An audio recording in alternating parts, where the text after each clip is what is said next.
The Knicks fall in this one, 119, as I said, 117 to the Celtics. Dexter, Henry, Bryan, Fonseca, we thank you for joining us here on the first ever New York Post Sports watch party, watch along, whatever you want to call it.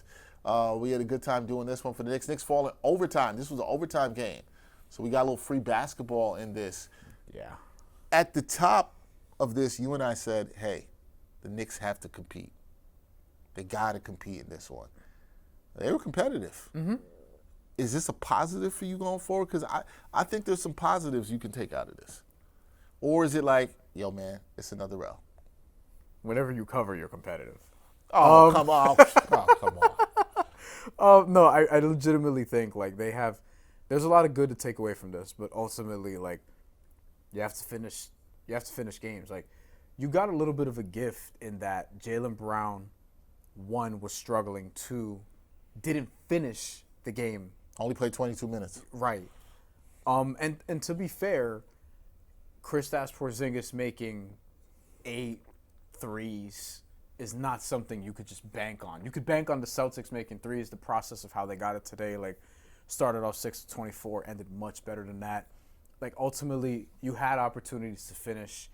And what people are going to remember, unfortunately, you're down 3 with an opportunity to tie with seconds to go, 16 seconds. You have the final possession, and Mikal Bridges fumbles the ball out of bounds on a pass by Karl-Anthony Towns. Just a standard pass, eyes off the ball, and it goes off on him. Mikal Bridges, who was playing really well in that fourth quarter, we gave him credit. He was finding the shots. He was making the shots. And defensively, he was competing. He got scored on a couple times by Jason Tatum. It was like tip your hat shots. It was very tough, like mid-range jumpers and things of that nature. But that's what's going to be the takeaway there, because you had a chance with that possession, and it doesn't always come down to the last possession. Like, there are other things that go on in the game. Coaches say this all the time. But what people will remember, y'all will remember, is that Mikal Bridges fumbled that pass, the last possession of, or what should have been the last possession of the game, and they had a chance to tie it with that possession. They didn't get a chance to do that. The Celtics get fouled. The game's out of reach at that point, and we are where we are now. Yeah, the thing about that is, yeah, you're right. That's how people are going to look at it. That's what they're going to remember. And I'm going to be real with y'all. Y'all know y'all not being fair. That's not being fair. You know you're not being fair. Because here's the thing. It doesn't, like you said, it doesn't come down to just that. Like, there was a chance for him to tie. You could look at, we criticized the shot Jalen Brunson took before that, the three-pointer he took that you said was not good offense. It was predictable. It was quick. Yeah. I think there's more things you could tie. And it's funny because I don't want to kill Mikal Bridges because I really feel like he stepped up. He had big shots in the fourth quarter. He played big-time defense. He had timely shots when they were playing within the offense where he was the valve guy for Jalen Brunson when he got trapped. So, look, he fumbled the ball out of bounds. There's going to be the folks, like you said, they're going to pile on him because the Knicks gave up 5 first-round picks. Do I think they're being fair in that? No, because I don't think you're looking at the whole you're looking at the whole situation of what happened in the game. Mikal Bridges is not the reason they lost the game. Mikal Bridges is a huge part of the reason they were even in that game to have that. Is it a bad turnover? Yeah, no doubt. I'm not making any excuses for that. But if you're going to put the blame on him and say that he's the reason you lost the game, you're just sitting there because you're salty because they gave up 5 first-round picks. And I've said it before, Mikal Bridges has had an underwhelming season.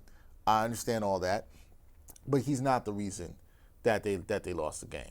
You saw somebody here that says Mikal Bridges take the train back to the Barclays Center. The Bucks, by the way, are going to beat the Timberwolves. They're up 6 with 13 seconds left. All right, so, there you go. That looking like the Pistons. If the Knicks still have work to do. They still need to get another win to wrap up this number 3 seed. I think personally, when you look at this game, I can't go back on what I said at the jump. The Knicks had to compete. The Knicks competed. And this is what I would ask fans, because you can't be too greedy. I heard this when the Knicks got blown out in February by both of these teams. I heard, I want to see the Knicks be competitive. Well, you got this. You saw the Knicks competitive in this game, right? They didn't get the win, but you got the competition in this game. Is there something you could build on? I do think there's lessons learned in losses. There's winning and there's losses. And you can learn some lessons in this, and I think there's things they can learn from this game that should give them some confidence going forward. Now, they still got stuff to wrap up. I still would like it if they were a little deeper, Bryan. Yeah. Because you wonder a little bit about that. Are these guys tired? That's, I guess, where I could go here. When you look at a game like this for Boston, and then granted, Boston didn't go that deep in their bench. Let's be real. We talked about the minutes they had. It wasn't like Boston was that deep into their bench, right? They were really both teams went 8 deep, essentially. If you're discounting, and I will, because 7 minutes for Landry Shamet. The Knicks actually played 9 guys, whereas Boston played 8. Right. But 7 minutes for Landry Shamet, he got a stint. He's not really part of the rotation in as it pertains. I'm not sure he's going to be part of the playoff rotation. I don't know if he should be, given what we've seen so far. Right. Somebody in the chat earlier asked about DeLon Wright, and you can talk about that. The Knicks played 9, Celtics played 8. Granted, Celtics had no Horford. Jaylen Brown only played 22 minutes. Yeah. I get it. So a lot of people in this game played heavy minutes. Boston treated this like a playoff game. Jason Tatum played 48 minutes. But the Knicks also treated this like a playoff game. Yeah. And see, this is what kills me with people. People always say, well, I don't agree with these people, but the people are like, I don't, the NBA regular seasons matter. You got Cardiac Knicks in here talking about it's a meaningless game, which is not true. But you have all this stuff, and it's like guys are playing for seeding, and they're playing these minutes like it does matter. I agree with you. Boston absolutely treated this like a playoff game. So did the Knicks. That's what you want to see. Mm-hmm. If the Knicks believe who they are, they're going to see this team in round 2. That's what you want to see. So it's tough because you have Boston shooting 19 of 49 from 3, 39%. Yep. Boston, who started off 6 of 24, they basically go on a stretch where they're hitting 15 of 25 after that, which is well above 50%. And then with the Knicks, you're 11 of 38 from 3. So you're not even 30%. On top of that, you're missing 6 free throws. You only get 16 free throw attempts, and you're missing 6 of them. Okay? That's important too. Boston, a team that doesn't get to the line at will, 20 of 25. Very good free throw shooting performance. That's exactly 80%. And it's not often that you have a game, and this is where I'd be a little bit like, they blew it here. 52 rebounds for the Knicks. Yeah. Big rebound advantage. 52 to 38. It's not often that you lose a game where you have a 52 to 38 rebound advantage. Yes, we'll acknowledge the Celtics 3-point shooting. This is what they do. The Celtics shot 10 percentage points better. That's a lot.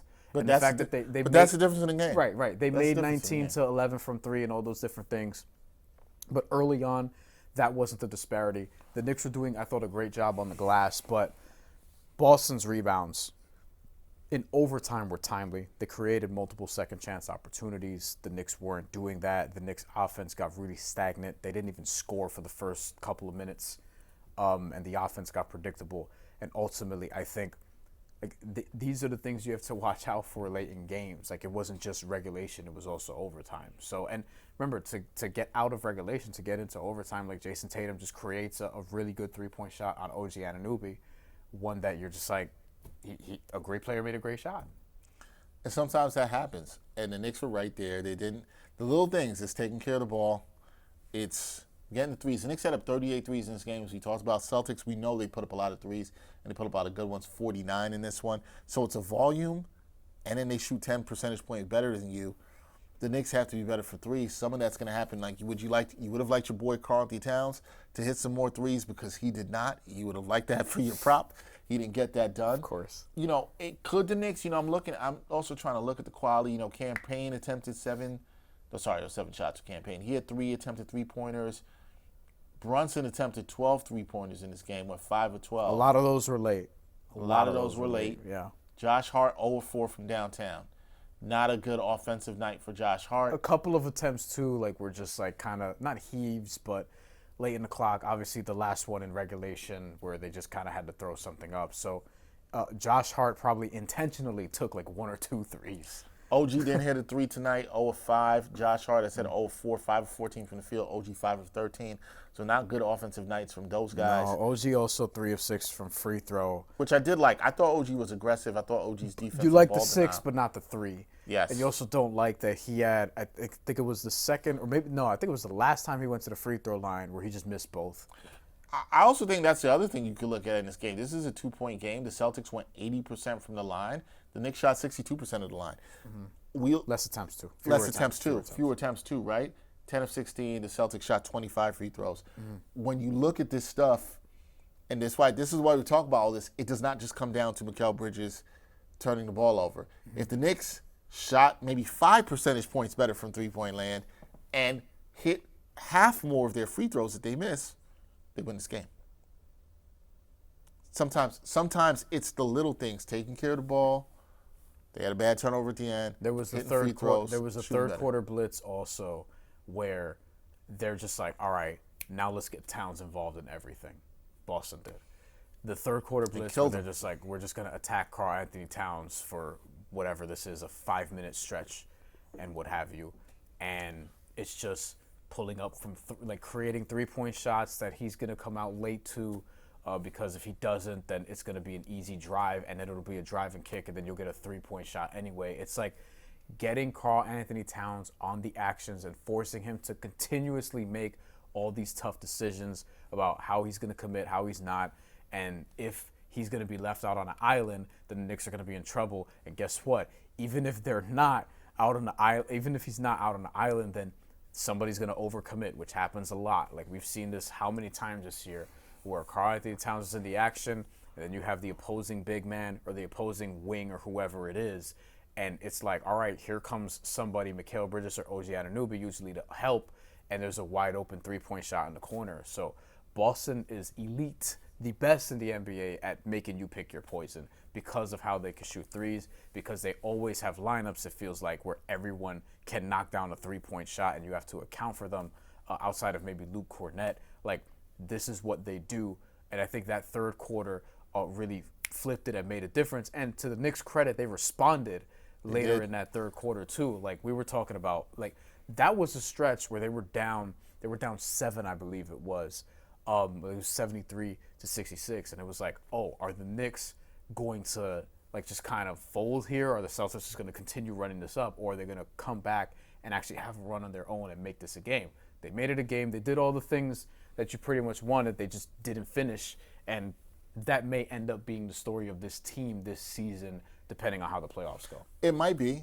The thing is, we also got to look at it this way too. They've got blown out by these elite teams. Outside of, I would say, this game and the first OKC game in OKC, which they faltered late, but they were in that game until late in the fourth quarter. The Knicks really haven't been in games against the elite teams. They've been in games against other teams, but they have no idea what it is, how to execute against these elite teams. And so you saw execution. It is hard to win. It is hard to win in the NBA against elite teams, and you have to learn how to do that. There's learning that has to go on. You just don't automatically do it. So that's why, for me, it's about what do the Knicks learn from this game moving forward, because it really did come down to execution. Boston out-executed them. You know why Boston probably out-executed them? They've been here before. Yeah. They've done this before. They are the defending champions for a reason. The Knicks have to take that from them and out-execute them. They have to learn from this. You didn't learn much from any of the Knicks stuff when you saw them getting smacked and getting their ass beat by the Celtics the other 3 times. There are things you can look at this and learn from today. And I'm sure, we haven't heard the post-game comments yet, I'm sure that's what Tom Thibodeau is going to be talking about. Yeah. I'm sure what this team is going to be talking about. Did they want to win? Absolutely. Are there lessons in losing? Yes. I'm not a morals victory guy. Are there lessons in losing? Absolutely. They should have wanted to win. They wanted to win this game. I think they fought hard in this game. I think there's things as a Knicks fan you could be encouraged this game. Small sample size because you haven't seen them play that many close games against elite competition. But it's not like they folded. They got little things they need to clean up. Free throw shooting you can clean up, right? Your overall shooting you can clean up. Turnovers you can clean up. The defense.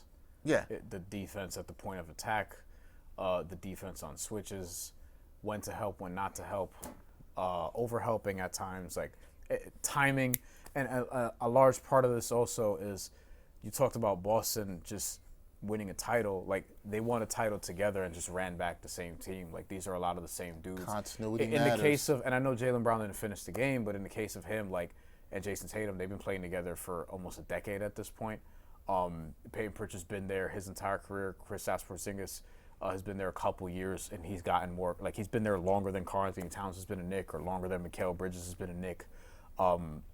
When you look at just their build, they have guys who are very complementary to one another just from Yep. a skill set standpoint, but then also the chemistry is there because they've been playing together for longer. And they really figured it out last year. Like Mazzulla was like, listen, this is how we're going to play, and they all did it, and they all did it at a high level. Al Horford didn't play. He's obviously been in Boston what feels like forever, although this is a second run because he was, he had stints in Philly and elsewhere, Oklahoma City. For a little bit. So that's part of it too, and this is the point you always make about this sounds like a post-mortem. We still have the playoffs to look forward to. Yeah, I know. It sounds like it's dead. but like this is ultimately what it is. So I don't want to get into the depth will be better next year, whatever. But it's not really about that. It's like you have to finish these opportunities if you're going to get somewhere. And right now the focus has to be, okay, lock in this 3 seed. You prepare for your first round matchup. It may be Detroit. That's what it's looking like. And then take care of that series. Like, don't play with your food, so to speak. Detroit is they're talented, they're tough, they're gritty. I guarantee there's going to be at least one fight in that series, probably more.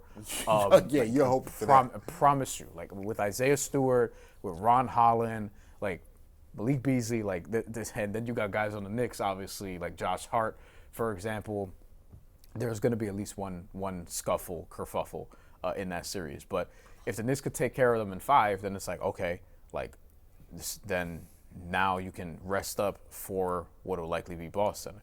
If you let Detroit take you to 6 or 7, that's where it gets a little dicey, and people are not going to feel confident in this team.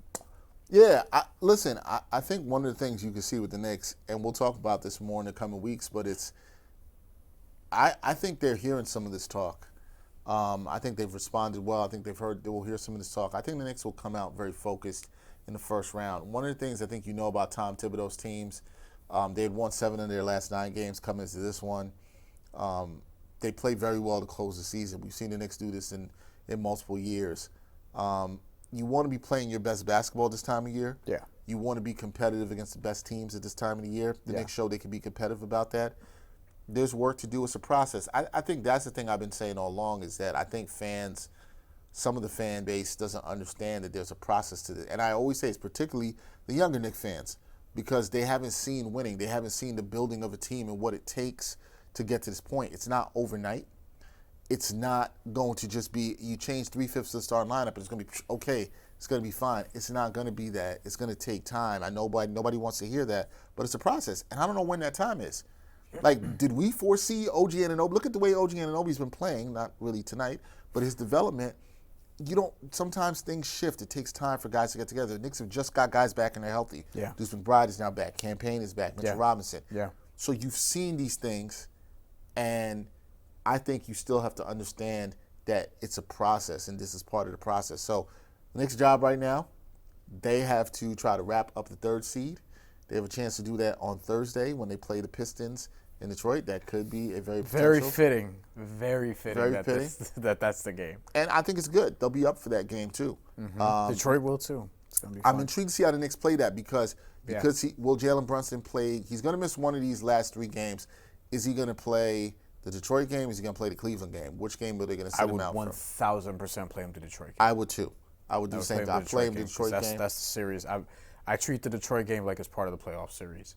I want to see, and they won't do that from the standpoint of they're not going to give you all the secrets. Neither team is. They're going to save some stuff for the playoffs in terms of matchups, in terms of just the process of how to get there, and in terms of schematically what each team is going to put forward. But I think as it pertains to how Cade Cunningham looks, who matches up on him, that's going to be important.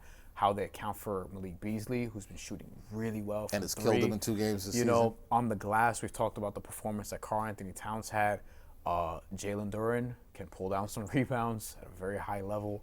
And then you have the athleticism of Asar Thompson, of Ron Holland, Isaiah Stewart, who he's one of the better fighters.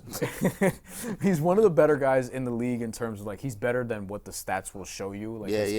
His impact and switchability on defense is going to be very it's going to be a nuisance in that series in a way that I'm not sure Knicks fans are prepared for. Offensively, he's not going to give you a ton, but from a defensive standpoint, and obviously from an intangible, spiritual standpoint, if you will, he's going to give that team something. So I think it's actually a great test for the Knicks. Detroit in that game and likely in round 1 as a warm up for like what will be, the Celtics series. That's ultimately you either beat them or you don't. Yeah, look, I think it's a great warm up. I think it's fine in doing that. We'll see what the Knicks can do. Look, I think there's a lot to be positive from and be encouraged by in this game. If you're a Knicks fan, I know it's a loss, but I know the Knicks still have 50 wins. They have a chance to get a couple more. I think they will. I think they'll wrap at the third seed. I'm going to predict that. I think they wrap at the third seed on Thursday. Mm-hmm. They go to Detroit for a business trip, and then they can start resting players. Hopefully, because if not, the minutes Karens, y'all going to come for tips. I know that for sure. You absolutely will. We are going to wrap here. We did a little OT. Thankfully, it did not go to 5 overtimes, like Krim's dad said, because that would have been terrible. We want to thank everybody for rocking with us through this watch party and post-game wrap-up. We appreciate you. We're hoping to do more of these. We've been talking about doing some of these through this season. We finally got one in here at the end of the season. We'll keep you posted on what the plans are for the playoffs. But I do not think this will be the last one because there's so many of you were checking in, and we appreciate that. So shout out to everybody watching with us on Facebook, YouTube, on Twitter. We appreciate you. If you like this one, please like, share it, whatever it is. But the Knicks do fall to the Celtics 119-117 at the Garden. As the Celtics, they're now locked into the 2 seed. Cavaliers got the 1 seed. Knicks still trying to wrap up that 3rd seed. We'll see if they're able to do it on Thursday. That's going to do it for New York Got Game. This is our live show for the week. We're not doing another one. We'll be back with another episode of New York Got Game that'll drop on Monday. Yeah. And then we'll have some playoff previews next week. Yeah. A whole bunch of stuff. A lot of good Knicks content coming your way on New York Post Sports. So definitely check in with us. Tap in, hit that subscribe button, do all that good stuff. This was fun, man. Yeah. Yeah, like old times. If you've been following us for a long time, because we did a pod together for many years, and we've been on camera together for close to a decade at almost this point. 8 years. Woo! Yeah. It's a long time. So we had fun, man. We had fun with the people. Won't be our last one. And honestly, there's gonna be a lot to get into. So I'm excited for the playoffs, just league wide. Not just the Knicks, but obviously everything going on. The league is so interesting right now that we're getting into this playoff push. And I feel like I have no idea what's going to happen, even though I kind of have an idea who the favorites are. But listen, you could talk me into a lot of different scenarios, and we'll see where the Knicks shake out and all that. Look, it's going to be fun. City was rocking last spring. Yeah. I think it'll be rocking again this spring. I think the Knicks is set to bring a little bit of some energy, and let's see. We'll see what they can do. They got some business to take care of first. Take it step by step. We will see what they will do. He's Bryan Fonseca. I'm Dexter Henry. We'll catch you next time. We'll let you know when the next watch party is, when the next live show is. But like I said, stay tuned to New York Post Sports. New York Got Game. We're out. Peace.